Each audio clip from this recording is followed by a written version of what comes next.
আল্লাহ তাআলা নিজেই বলেন লা তুদরিকুহুল আবসার ওয়া হুয়া ইউদরিকুল আবসার ওয়া হুয়াল লাতীফুল খাবীর। আমি আল্লাহ রাব্বুল আলামিনের দেখার জন্য দুনিয়ার কোন মাখলুকের দৃষ্টি আমি দেই নাই, কিন্তু আমি আল্লাহর দৃষ্টির থেকে, আমি আল্লাহর নজরের থেকে কোনো মানুষ কিন্তু বাঁচতে পারে না। প্রত্যেকটা মানুষের উপর আমার দৃষ্টি আছে, আমি প্রত্যেককেই দেখি, কিন্তু দুনিয়ার কোনো মাখলুক আমারে দেখতে পারে না।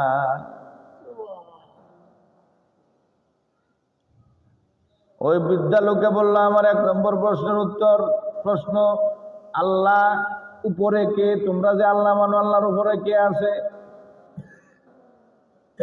যুবককে ডাক দিয়া বলে, ও পণ্ডিত মশাই, আপনার গণনা আসেনি, আপনি গণতে পারেননি। বেচারা তো প্রত্যেক বিদ্যায় বিদ্যান। আপনি যদি কোনো ডাক্তারে বলেন যে আপনি তো ডাক্তার মানুষ, প্যারাসিটামল কি কাজে লাগে? তো ডাক্তার রাগ করা স্বাভাবিক। পণ্ডিত ঠিক তেমনি ভাবে রাগ করছে, বলে হ্যাঁ, আমার গণনা আসবে না কেন? আমি গণনার মধ্যে পারদর্শী, আমার অঙ্কর মধ্যে ভালো, আমি অঙ্কর জ্ঞানের মধ্যে আমার জ্ঞান আছে। তখন বলে আচ্ছা গণনা করেন।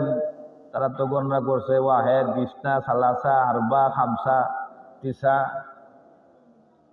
1 থেকে 10 পর্যন্ত, 1 2 3 4 5 6 7 8 9 10, 10 পর্যন্ত গণার পরে যুবককে ডাক দিয়া বলে, থামেন পণ্ডিত মশাই, এবার উল্টাবাই গণ্যে আসেন।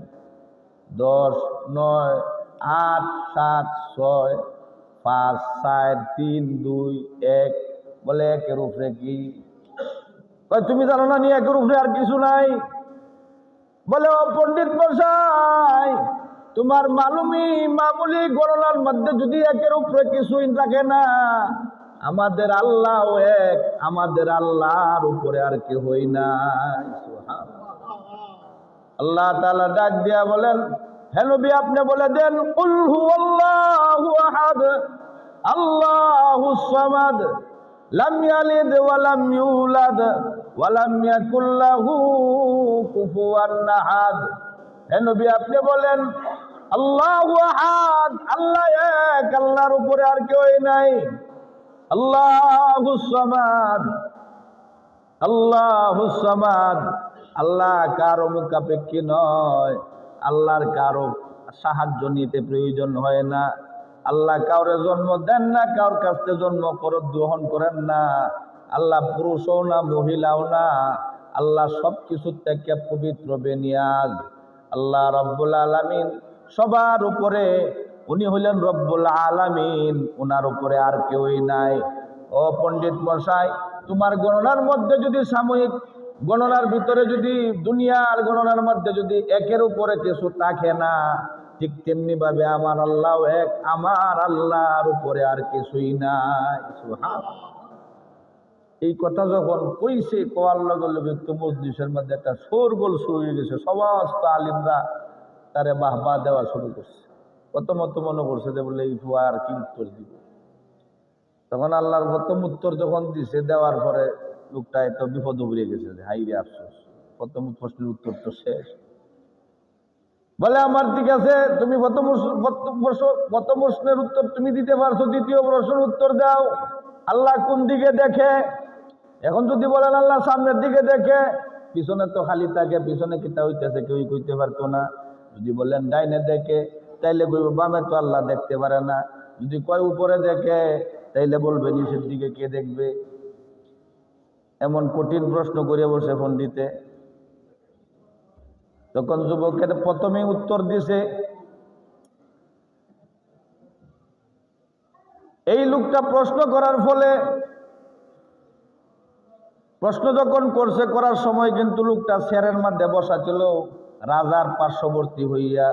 উত্তর যখন দেওয়ার ফালা আসলো, তখন রাজার কাছে আবদার জানাইলো, রাজা মশাই, ওই লোকটা প্রশ্ন করছে, আমি উত্তর দেনেওয়ালা, আমি কিন্তু দাঁড়াইয়া দাঁড়াইয়া শুনছি। প্রশ্নকারীর উচিত হইল প্রশ্ন করবে সামনে দাঁড়াইয়া, সিটো বইসা প্রশ্ন করনেওয়ালা না। যদি কোনো ব্যক্তি প্রশ্ন করা সিটো বইয়া হুকুম থাকে, ঠিক তেমনি ভাবে আমারও হক আছে, প্রশ্নর উত্তর দেওয়ার জন্য আমারও সিটে বসতে হবে। এই লোকটারে চেয়ার থেকে তুলিয়া সামনে দাঁড় করাইছে। পণ্ডিত একজন মানুষের শের থেকে তুলিয়া দেওয়া এত সহজ না, শেয়ারের পাগল সকলেই। যে ব্যক্তি ক্ষমতাসীন লোক আছে এও শেয়ারের বুদ্ধি ছাড়তে চায় না। আপনি যদি কোনো শেয়ারের মধ্যে বসেন, ওই শেয়ার থেকে আপনার তোলা মানে বেইজ্জতি করা। ওই পণ্ডিতরে শেয়ার থেকে তুলিয়া যুবকে প্রথমেই সামনে দাঁড় করাই দিয়েছে ছাত্র হিসাবে। 2 নম্বর প্রশ্নের উত্তর খুঁজলো, যে বললো ঠিক আছে আল্লাহ তাআলা কোন দিকে দেখেন? খলিফা হারুন রশিদের কাছে আবদার করলো, ও রাজামশাই আপনার কাছে আবদার হইল, এখন তো আমরা জমানার মধ্যে বিদ্যুৎ আছে, ওই সময় বিদ্যুৎ ছিল না, ওই সময় ছিল লাইট, হেজাক বাতি বা অন্যান্য বাতি ছিল, আগুন দিয়া জ্বালানো হইতো, এই সমস্ত লাইট ব্যবহার করা হইতো।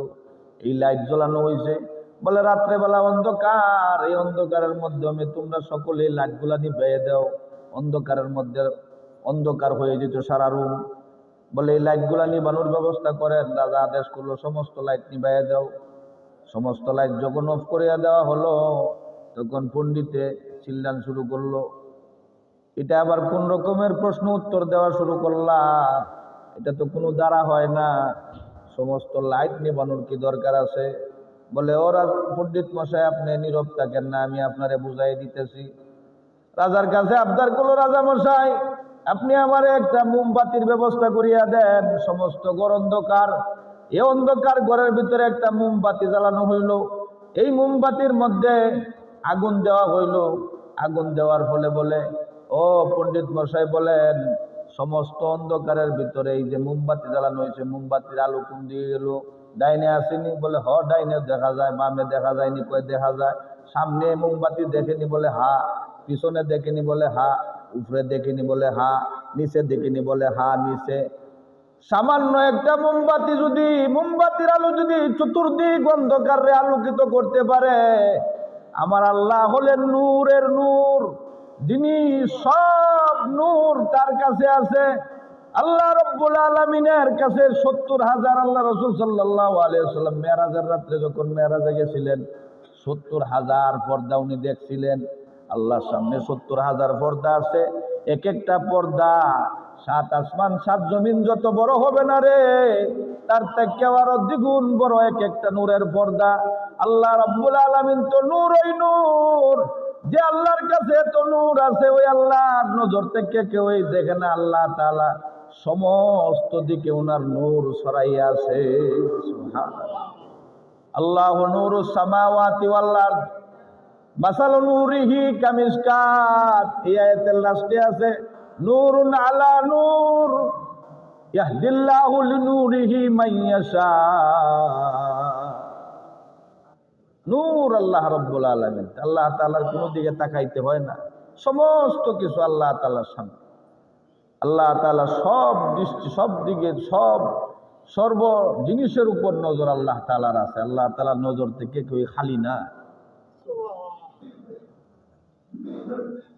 2 নম্বর প্রশ্নের উত্তর হয়ে গেল। 3 নম্বর প্রশ্ন, আল্লাহ তাআলা এখন কি করেন?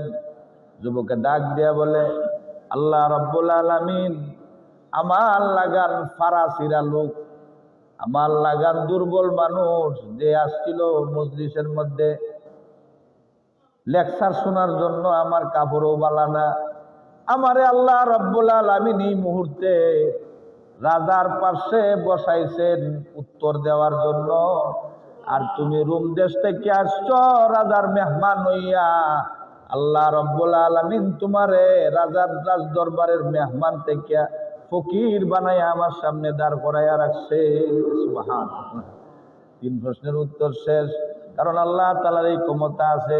কুলিল্লাহুম্মা মালিকাল মুলকি তুতিল মুলকা মান তাশা ওয়া তানজিউল মুলকা মিম্মান তাশা ওয়া তুইজ্জু মান তাশা ওয়া তুযিল্লু মান তাশা বিয়াদিকাল খায়র ইন্নাকা আলা কুল্লি শাইইন কাদির।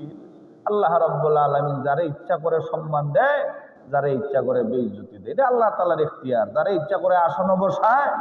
আয়েকেরা আরবর সারমি কাসাদ দিগারেরা তাজে বরসার নি দেহাত উস্তে সুলতা নিমুসুল্লাম মারওয়ারা নিস্তে কাসরা জাহরায়ে চুও চেরা। আয়েকেরা আরা ভরসার মি কাসাদ দিগরেরা তাজে ভরসার মি দেহাদ উস্তে সুলতা নি মুসল্লাম মারওয়ারা নিস্তে কাসরা জাহরায়ে চুচেরা। আল্লামা শেখ সাদী রহমতুল্লাহ আলাইহি বলেন, আল্লাহ কেউর মাথার উপরে করাত ধরে রাখছে, আল্লাহ কেউর মাথার উপরে বহুত বড় বোঝা চাপাইয়া দিছে, আল্লাহ কেউরে বিপদের মধ্যে নিক্ষেপ করে, আবার কেউরে সুলার পাশে শুয়ায় রাখে। আল্লাহর ইচ্ছা হইলে কেউর মাথা রাজমুকুট করাইয়া দেয়, আল্লাহ তাআলার ইচ্ছা হইলে কারো ইজ্জত দেয়, আল্লাহ তাআলার ইচ্ছা হইলে কায়রা বেইজ্জতি দেয়। এটা আল্লাহ তাআলার শান, আল্লাহ তাআলার ইখতিয়ার। এই ইখতিয়ারের মধ্যে কোনো ব্যক্তির চুচারা করার ক্ষমতা আল্লাহ তাআলা দেয় না। ওই যুবক যখন বলল, এই 3 প্রশ্নের উত্তর দিল, ওই পণ্ডিতে বাধ্য হইয়া বলল, আমার আর কোনো আরজু নাই, তুমি আমারে পড়াইয়া দাও লা ইলাহা ইল্লাল্লাহু মুহাম্মাদুর রাসূলুল্লাহ। পণ্ডিত যুবক ফারাসিরা যুবকের কাছে হার মানিয়া ইসলাম ধর্ম গ্রহণ করেছে, শিরিক কুফর থেকে বাঁচিয়ে ঈমান গ্রহণ করছে, যে ঈমানের কারণে তারে আল্লাহ তাআলা দুনিয়াতেও ইজ্জত দিছে, আখিরাতেও তার ইজ্জত বাড়ায় দিছে। সুবহানাল্লাহ। ভাই, আল্লাহ তাআলার হক শিরিক আল্লাহ তাআলার কাছে না করা, আল্লাহর সাথে কাউরে শরীক করব না, কুফরি করব না এবং বিদআতের মধ্যে লিপ্ত হব না। আর দ্বিতীয় নম্বর হইল মখলুকাতের হক। আল্লাহ রাসূল সাল্লাল্লাহু আলাইহি ওয়াসাল্লাম বলেন, মান কাতালা মা মিন ইনসানিন ইয়াকতুলু উসফুরান, মা মিন ইনসানিন ইয়াকতুলু উসফুরান ফামা ফাওকাহা বিগাইরি হাক্কিহা ইয়াযবাহুহা ফায়াকুলুহা ইল্লা সাআলাহুল্লাহু আনহা ইয়াউমাল কিয়ামাহ। আল্লাহ রাসূল সাল্লাল্লাহু আলাইহি সাল্লাম বলেন, ও মায়ের উম্মতেরা শুনো, তোমাদের মধ্যে যদি কোনো ব্যক্তি কোনো একটা সরই ফাঁকে অথবা তার থেকে বড় কোনো প্রাণী, সরই ফাঁকে অথবা তার থেকে বড় কোনো প্রাণী জবাই করিয়া খাওয়া ছাড়া অন্যায়ভাবে হত্যা করে, শুধু শুধু মারিয়া লাই বান্ধিয়া তুইয়া তারে হত্যা করে, আল্লাহ রাব্বুল আলামিনের কাছে ইল্লা সাআলাহুল্লাহু আনহা ইয়াউমাল কিয়ামাহ, অন্যায়ভাবে হত্যা করার কারণে কাল কিয়ামতের ময়দানে আদালতে কিবরিয়ার দরবারে, আল্লাহর দরবারে তারে জিজ্ঞাসা করা হবে। এই জন্য ভাই, অনেক মানুষ, আমরার মধ্যে অনেক মানুষ বিষ দেয়া ফাঁকি স্বীকার করে, আওরো সাবধান, এই কাম করিও না। তুমি বিষ দিবা নয়, এতে বিষ খাই মর বগে আর একখানো, মরার পরে তোমার এই যে অন্যায়ভাবে তুমি তারে হত্যা করলা, এটার লেগে তোমার জব দিয়ে হইল। তোমার যদি দরকার লাগে একটা মেরিয়া খাও, অসুবিধা নাই, আল্লাহ তোমার এজাজত দিছে। তুমি জবাই করিয়া খাইতে একটা খাও, কিন্তু তুমি ইজনে আমভাবে বিষ দেওয়া আমার হারাম, নিষেধ, হারাম। অন্যায়ভাবে কোনো মখলুকাতরে হত্যা করা নিষেধ। লা তাকতুলুন নাফসাল্লাতী হারামাল্লাহু ইল্লা বিল হক। আল্লাহ তাআলা তারে বাঁচার অধিকার দিয়েছে, তুমি তারে হত্যা করতে পারতা না। কোনো ব্যক্তি যদি সরই ফাঁকে অথবা তার থেকে ছোট বা অথবা বড় কোনো মাখলুকরে হালাল পন্থায় জবাই করিয়া খাওয়া ছাড়া অন্যায়ভাবে তারে হত্যা করে, কাল কিয়ামতের ময়দানে আল্লাহর দরবারে তার সম্পর্কে তারে জিজ্ঞাসা করা হবে, কেন হত্যা করলা।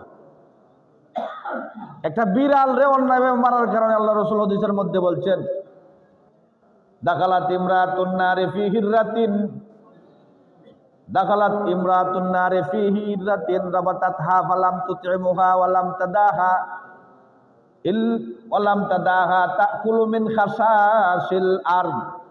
আল্লাহ রাসূল সাল্লাল্লাহু আলাইহি ওয়াসাল্লাম বলেন, একজন মহিলা পূর্ব যুগে ছিল, যে মহিলারে একটা বিড়ালের কারণে তারে জাহান্নামে নিক্ষেপ করা হয়েছে, নাউযুবিল্লাহ। দাখালাত ইমরাতুন নারে ফি হিররাতিন রাবাতাতহা ফালাম তুতইমুহা ওয়ালাম তাদাহা তাকুলু মিন খাসাসিল আরদ। ওই মহিলা, তার একটা বিড়াল ছিল ঘরের মধ্যে, এই বিড়াল তারে বাঁধিয়া রাখছে, কিন্তু এই বিড়াল তারে সে কোনো খাবার দেয় নাই। 1 নম্বর তারে কোনো খাবার দেয় নাই, 2 নম্বরে তারে ছাড়েও নাই, তারে পানি পান করার লেগেও দেয় নাই, তারে সারিয়া দেয় নাই যে পোকামাকড় খাইয়া জমিনের মধ্যে ঘুরিয়া ফিরিয়া খাইয়া তার জীবন বাঁচাইতে পারবে। এই বিড়ালটা বান্ধা থাকা অবস্থায় কষ্ট পাইতে পাইতে তিলে তিলে মারা গেছে। এই মহিলাটা যখন মারা গেল, বিড়াল মারা গেল, মহিলাও মারা গেল। কিছুদিন পরে মারা যাওয়ার পরে আল্লাহ রাব্বুল আলামিন বিড়ালরে অন্যায়ভাবে হত্যা করার কারণে তারে জাহান্নামের মধ্যে নিক্ষেপ করেছে। নাউযুবিল্লাহ। দাখালাত ইমরাতুন নারি ফি হিররাতিন, এই বিড়ালের কারণে জাহান্নামে গেছে।